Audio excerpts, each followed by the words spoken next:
Welcome to London Property Digest, your 10-minute audio recap to stay informed on London's property market. It's a tough market out there. Yeah. We all know that. Yeah. So today we're going deep on the affordability crisis. Like, we're talking beyond just rising prices, but like Right. the shrinking pool of homes that Londoners can actually afford. So are you ready to get into it? I am. I Okay. am. It's definitely a complex issue. A lot of moving parts. Yeah. So there's this idea out there that like higher interest rates are just going to magically make homes cheaper.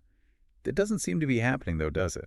Well, it's tempting to think that, but it's really not that simple. Even with interest rates climbing, we're not seeing those big price drops that a lot of people predicted would happen. Yeah. And it's because the demand for homes in London is so high and the supply is so limited. It's like this constant battle. Right, a tug of war. Yeah, a tug of war. Yeah. And right now it's kind of a stalemate. So, to me, what's so fascinating is that link between interest rates and house prices. Yeah. It almost seems like over time, that connection has gotten weaker. Yeah, you're right. That's a really good observation. And one of the big reasons for that is that developers aren't as quick to jump on rising prices as they used to be, because you've got things like stricter rules about land use. You've got green belts, you've got conservation areas. Makes sense. And then even the construction processes themselves have actually become less efficient, which adds time and cost to the whole process. Oh, so it's not just about building more, it's about the rules and regs and... Exactly. It's like, imagine trying to build a house of cards in a wind tunnel. Yeah, that's a great analogy. Yeah. So, Yeah. all right, that brings us to the big issue. The decline in the construction of affordable housing. This is a problem. Absolutely. It's a huge problem. Like it seems like. Yeah. Somebody just hit the pause button on building homes for regular Londoners.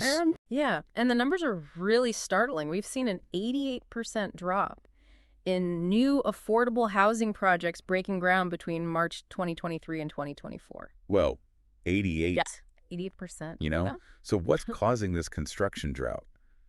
I mean, part of it is definitely kind of the usual suspects. Inflation is a big one. And then the cost of construction is just through the roof right now. Yeah. But then you also can't ignore the impact of the Grenfell Tower tragedy. The need to make buildings safer has added a whole new layer of complexity and cost to the equation. So it's not just about building new homes. It's about ensuring that the homes that already exist are safe. Exactly. Which obviously takes resources away. Right, and adds even more pressure. Yeah, it does. But what about the groups that are really struggling? The people who need affordable housing the most. How are they impacted? I mean, this shortage has real tangible consequences, Yep. especially for the people who are already the most vulnerable. It's directly linked to rising homelessness in London. In fact, London boroughs are now spending a staggering £4 million every single day on temporary accommodation. You're $1 million a day. Yeah, for people without homes. Wow. That's a 68% increase from just last year. So we're basically just putting a Band-Aid on the situation. It's not a long-term solution by any means. No, it's not just a blip. This is like... This is a deep-rooted issue. It's a result of years of underinvestment and, I'll say it, some policy missteps that have led us to this point. It's a complex issue. I know that the UK government is trying to address this, but it feels like they're stuck between a rock and a hard place. It's a tough balancing act. There's no doubt about that. Because, they want more affordable housing, but at the same time, they're grappling with this huge cost of those safety improvements that we were talking about. Right. So it's like they're trying to juggle flaming torches Exactly. while walking a tightrope. Yeah. Okay.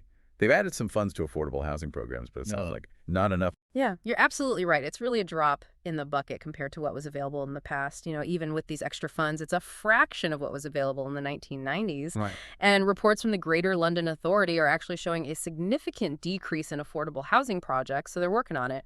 But a quick turnaround is highly unlikely. Okay, so where does this leave us? It seems like London's affordability crisis is this culmination of years of underinvestment and policy decisions that haven't been ideal. It's a multifaceted problem. That demands a multifaceted solution. It begs the question if quick fixes won't cut it. What are the long-term strategies that we need to make London's housing market more balanced and accessible for everyone? That's the million-dollar question. It is. Yeah, and one that deserves attention from policymakers, developers, and really all Londoners. Thanks for joining us today to dive deep into this issue. And if for everyone listening, subscribe to London Property Digest for the latest updates on the London property market.